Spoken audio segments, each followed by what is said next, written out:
Sukagar. This is Trace reporting on the latest from Din Djarin, our local exterminator who continues his quest to locate Jedi, the closest thing to Baby Yoda's people in existence. After assisting Ahsoka Tano in the world of Corvus, Djarin made his way to the ancient Jedi planet of Tython, the birthplace of the Order, to seek out a surviving Jedi to train Baby Yoda. First, I must admit my surprise at the ease of which we were able to locate and come upon Tython. The records I had dug up from our archives on the Jedi confirmed that the world was located in the deep core of the galaxy, at the heart of New Republic space. Worse, the deep core is treacherous in its space travel and spatial anomalies, second only to the unknown regions. Additionally, the world has been lost to record for thousands of years, with only a general guess made of its whereabouts. However, Djarin, and by extension myself, were able to locate the world and travel to it with relative ease, and the wiretap I placed in the Razor Crest confirms it was located in the deep core. I requested an investigation into the Bounty Hunting Guild's records, as I believe he might have used a secret hyperspace route only he, or perhaps the Guild, knows about. Second, while the topography of the world matches what we have on file, the only thing that was discovered there was an ancient shrine. There was no temple in sight, just ruins and rocks. The reason for this might be the same reason as to why Djarin found this world to begin with. The Imperials, under the orders of their Emperor, flattened the entire planet. Djarin likely then accessed Imperial records to find this world once he got into the core. Before I continue, I must first provide findings I observed through the wiretap I placed on the Razor Crest. Grogu's abilities with the Force have grown, likely an extension of the trust he has placed in Djarin as his father, and thus is willing to use his powers. Likewise, Djarin's bond with the kid has grown, unsurprising of a father. The reason I bring this up is because of the inevitable reality of Djarin's quest. Ahsoka herself refused to train Grogu due to her fear of him being susceptible to the dark side of the Force if he was separated from his parent, just as Anakin was. Because of the growing bond between father and son, I am not confident that either will be willing to separate, even upon the wishes of a Jedi, regardless of what Djarin claims to want. What this will mean for Grogu in terms of his training, I cannot say yet. Back to Tython, Djarin was forced to park the Razor Crest a considerable distance away, and travel to the shrine via his jetpack. Because Djarin did not use his jetpack later on in the incident, instead traveling on foot, and even abandoning it later, I speculate that he may have run out of fuel. Djarin's jetpack is most similar to the JT-12 model employed most famously by Jango Fett, and contained enough fuel for exactly 1 minute of travel, with up to a distance of 2 kilometers, or 1.2 miles, with a maximum speed of 145 kilometers per hour, or 90 miles. Considering how long Djarin was in the air and the fact he didn't use his jetpack again, it is likely he depleted his fuel reserve. Considering what happened later, Djarin really needs to learn to plan ahead. Anyway, upon arriving at the shrine, Djarin placed Grogu upon the Seeing Stone, which was inscribed with Ur-Katad runes, an ancient language shared by both the Jedi and Sith. I'll have my translators look into figuring out what it says. However, before Djarin could figure out how the Seeing Stone works, Slave 1 arrived on scene and Grogu finally decided to activate the stone. It produced a powerful field of Force energy that Djarin could not penetrate. I suspect the Seeing Stone itself is a concentrated Force nexus, channeling the planet's natural connection to the Force into one central point, and thus amplifying Grogu's power. This is similar to how Inquisitor Jarrett utilized the central chamber of the Valley of the Jedi on Ruusan to magnify his own powers in his fight against the Jedi Knight Kyle Katarn, and it is likely that Grogu's use of it was akin to lighting a beacon in the middle of a dark night.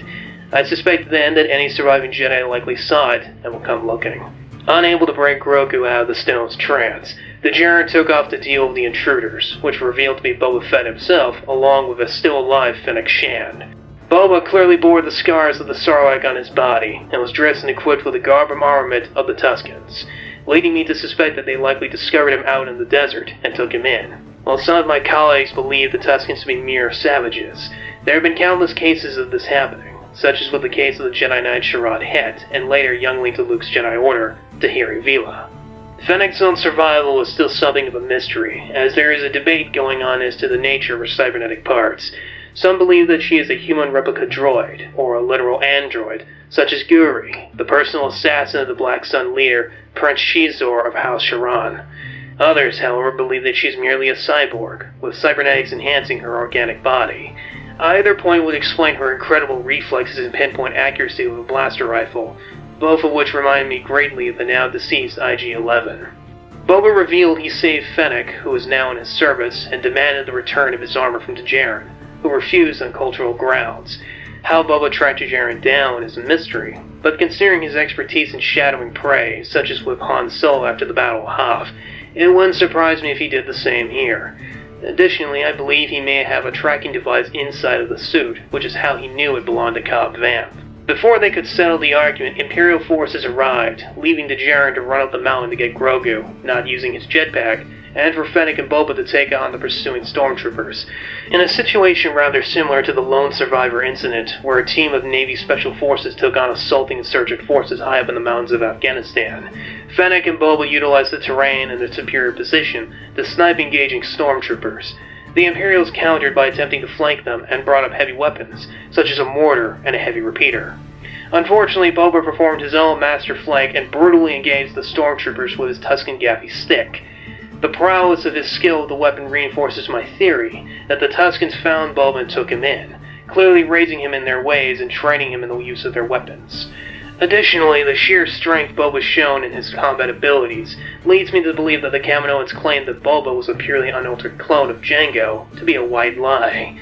While he doesn't age like his clone brethren, he clearly inherited their sheer superhuman strength and endurance, such as seen in the physicality of the ARC Trooper Alpha 17. Not long after, Djarin arrived to provide support, followed by Boba donning his armor and unleashing his full arsenal upon the stormtroopers. Here, we truly see that Boba is a literal walking armory, and it is fortunate he didn't get the chance to utilize it fully on Luke Skywalker during their fight on Tatooine. The stormtroopers wisely retreated, but Boba used his rocket launcher to destroy their transports, though I should note that his target computer seems to be a bit off. Also, I swear I heard his one-liner from somewhere else before. Nice shot. I was aiming for the other one. Nice shot. I was aiming for his head. I should note that some of my colleagues have criticized the tactics and abilities of the stormtroopers, such as when they accidentally weakened a boulder Fennec had taken cover behind, which then rolled onto their position. I must confess that these opinions do not take the full scope of the battle into context. The stormtroopers were engaging two veteran fighters, one cybernetic and the other superhuman, on an elevated position with the enemy possessing superior cover, knowledge of the terrain, and long-barreled sniper rifles that completely negated their armor. They even utilized heavy weapons to try and overwhelm them, but were unable to leverage them fully due to the nature of the terrain. In fact, I rest the failure of their assault upon Moff Gideon, who did not come into the battle and provide desperately needed air support via his warship. Instead, he used it to destroy the Razor Crest. I will hurt you for this.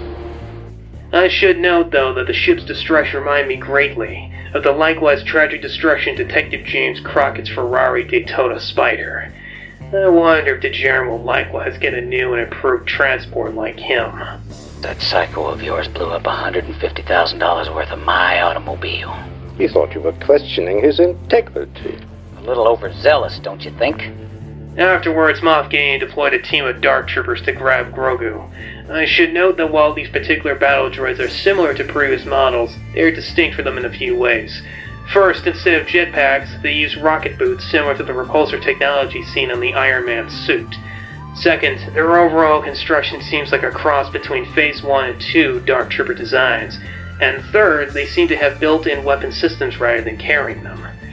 With Grogu in hand, Moff Gideon took off and left Djarin stranded.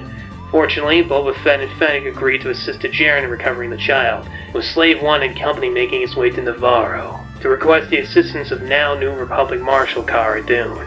Djarin's next course of action seems to be to gather as many allies as possible, and head off to locate and spring the former Imperial now-turned hired gun, Miggs Mayfield, in the hopes of tracking Moff Gideon. Fortunately for us, my wiretap aboard Gideon's ship is still active. I was able to gather footage of baby Grogu literally manhandling stormtroopers until he exhausted himself.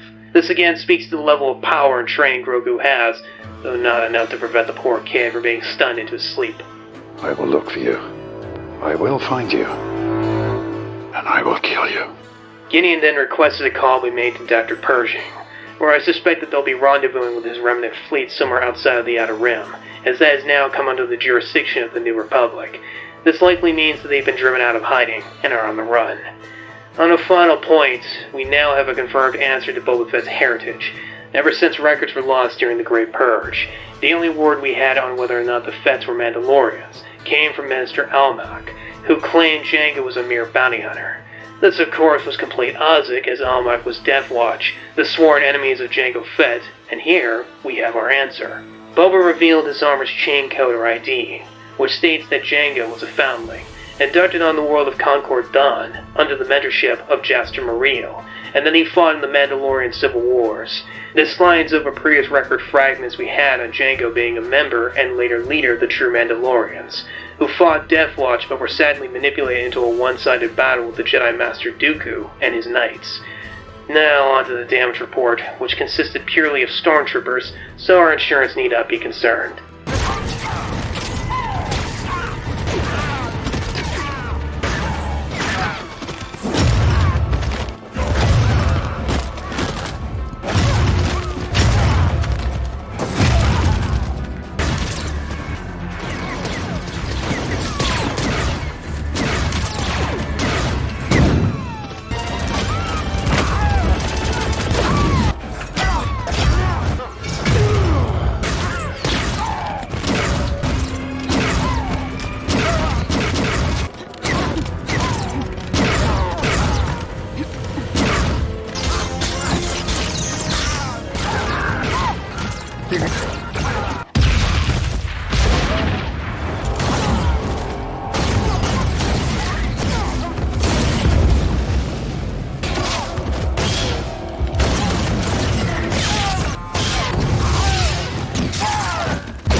I will say this again, stormtroopers need better armor and weapons.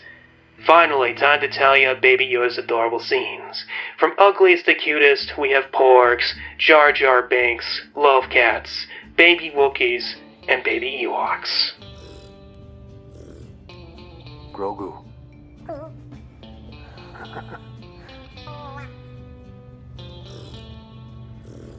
Grogu?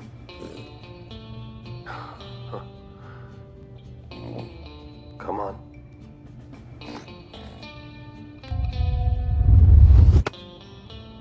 Dang ferret! Hey, no, I'm not mad at you. You did good. You're very special, kid.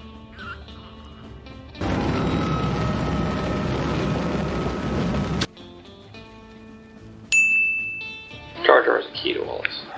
Baby Yoda certainly had one adorable scene before he was kidnapped by Moff Gideon. A sad reminder of the situation he is in. With that finished, I conclude my report and submit it for your examination. Retorche me, Vod, out.